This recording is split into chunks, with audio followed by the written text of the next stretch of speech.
우리의 예상이 현실이 되었습니다. PPP 기준 1인당 GDP, 즉 구매력 평가 기준 한국의 1인당 국내 총생산이 사상 처음으로 일본을 앞질렀습니다. 경제협력개발기구 OECD가 최근 발표한 통계 자료에 따르면 한국의 구매력 기준 GDP가 일본을 따라잡아 아시아 1위로 도약하였고, 이는 통계 자료가 발표되기 시작한 1970년 이후로 처음 있는 일이었습니다. 이전에 IMF는 한국의 1인당 GDP가 2023년까지 일본을 따라잡을 것이라 예상했는데 이보다 훨씬 더 빨리 현실이 되었습니다. 일본이 오랜 기간 동안 고령화, 경기 침체, 미래산업 개발 실패 등을 겪으면서 경제가 무너져 내렸지만 아베 내각이 아베노믹스의 실패를 인정하지 않고 그대로 방치해두자 한국에 아시아 1위 자리를 내주게 되었습니다. 이 소식을 접한 일본은 상당한 충격을 받았는데요. 일본 경제 미디어 다이아몬드는 미국과 일본의 GDP 차이는 이미 잘 알고 있어 충격이 아니다. 그런데 한국이 일본을 추월했다는 것은 정말 충격적이다. 라며 뒷목을 잡는 듯한 보도를 쏟아냈습니다.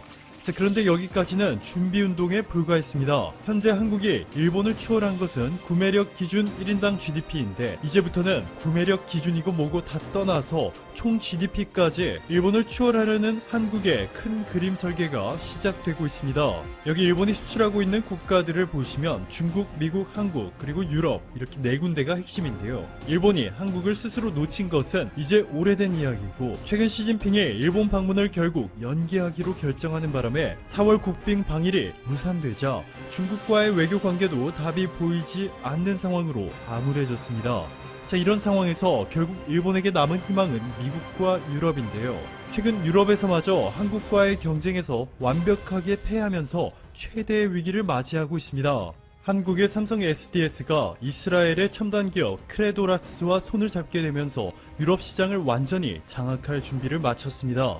이스라엘의 크레도락스는 카드 결제 시 거래 처리를 위한 서비스를 유럽의 주요 30개국과 미국, 중국, 일본에서까지 제공하며 이미 전 세계에 시스템 구축을 완성시켜 놓았는데요. 여기에 바로 삼성 SDS의 블록체인 기술이 합쳐질 예정입니다. 삼성 SDS의 블록체인 기술 넥스레저는 이미 전 세계 최초로 수출 통관 물류 서비스에 적용되기 시작하였고 제조업 분야와 금융 분야까지 사용되고 있는데요. 윤심 삼성 SDS 부사장은 삼성의 넥스레저는 IBM의 하이퍼레저보다 12배나 빨라졌다며 블록체인 상용화의 가장 큰 문제점 중 하나였던 느린 속도를 신기술을 통해 해결했다 전했습니다.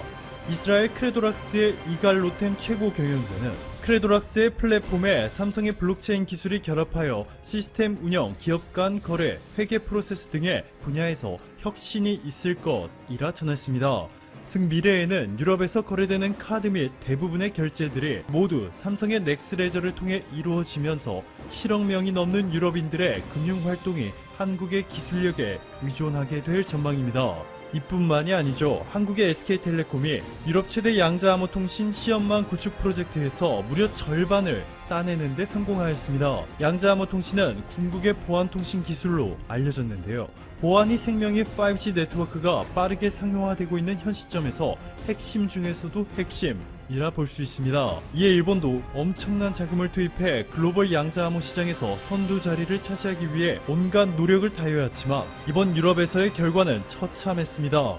이번 최대 규모의 유럽 양자암호 통신 시험망 구축 프로젝트는 독일의 베를린, 스위스 제네바, 스페인 마드리드, 오스트리아 빈 등 유럽의 주요 도시 총 30개 구간의 양자암호 통신망을 구축한다는 초대형 사업인데요. 30개 도시 중에서 무려 14구간을 한국의 SK텔레콤이 독차지하였습니다. 정확하게 말하면 SK텔레콤이 700억 원을 주고 인수한 IDQ라는 회사를 통해 이번 사업을 따낸 것이죠. 길이만 무려 1400km에 달하는데 한국 기업의 놀라운 성과 때문에 그간 사활을 건 일본의 도시바는 SK의 절반도 채 되지 않는 6개의 구간만 획득하는 데 그쳤습니다.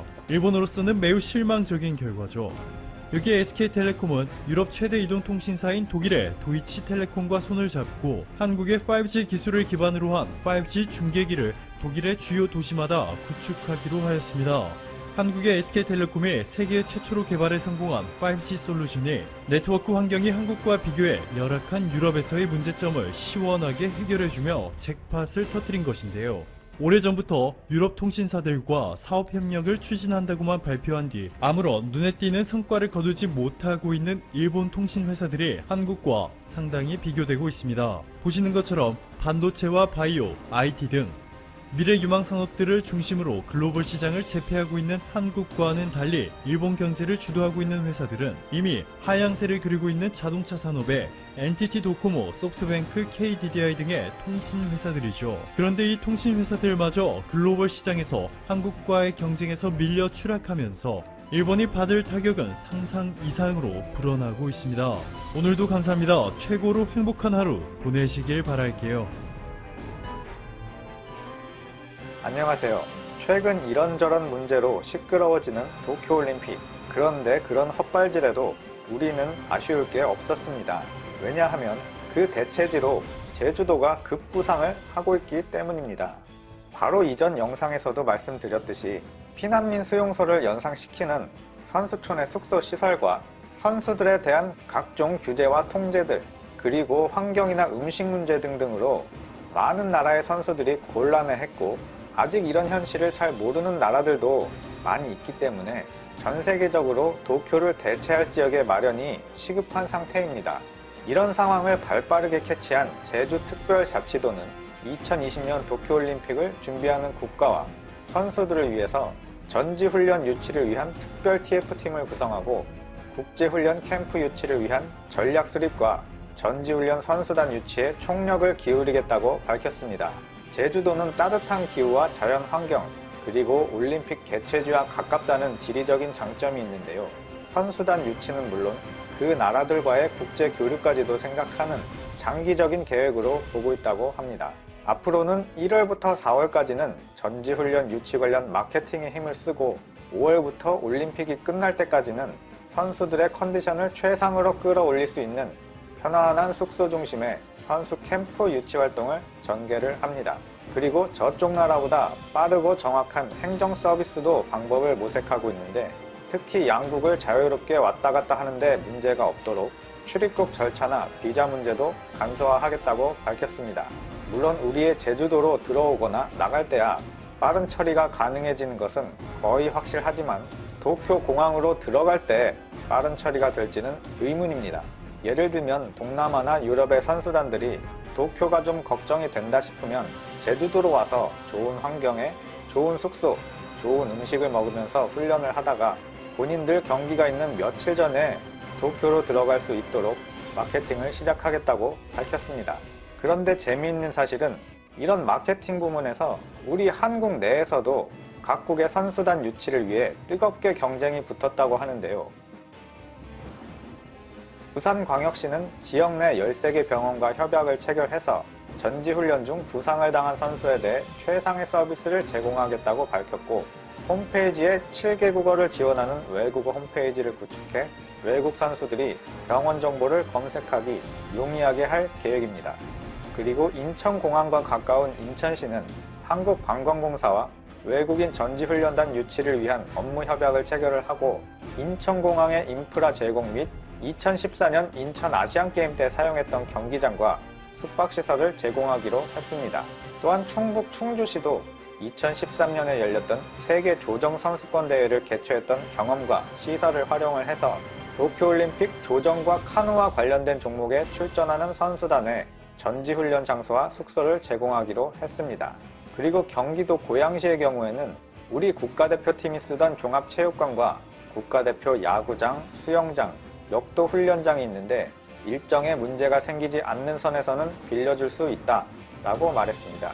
현재 제주도에는 스위스의 철인 3종 대표팀, 말레이시아 역도 대표팀은 이미 예약이 돼서 훈련 계획이 잡혀 있고 몽골, 베트남, 그리고 전략상 밝힐 수 없다고 한 나라들까지 총 8개국의 태권도 선수단은 전지훈련을 겸해서 태권도 자문까지 구하러 올 예정이라고 합니다. 그리고 싱가포르 사격 국가대표팀은 이미 훈련이 끝나고 자국으로 돌아갔다고 합니다. 그런데 국내 선수들까지 훈련 장소로 제주도를 이용해야 되기 때문에 아마 올해 시작부터 여름까지는 제주도가 북적북적 하겠는데요. 곧 전지훈련을 시작하는 국내 팀들에는 콜린 벨 감독이 이끄는 한국 여자축구 대표팀 이미 비공개로 훈련을 하고 있고요.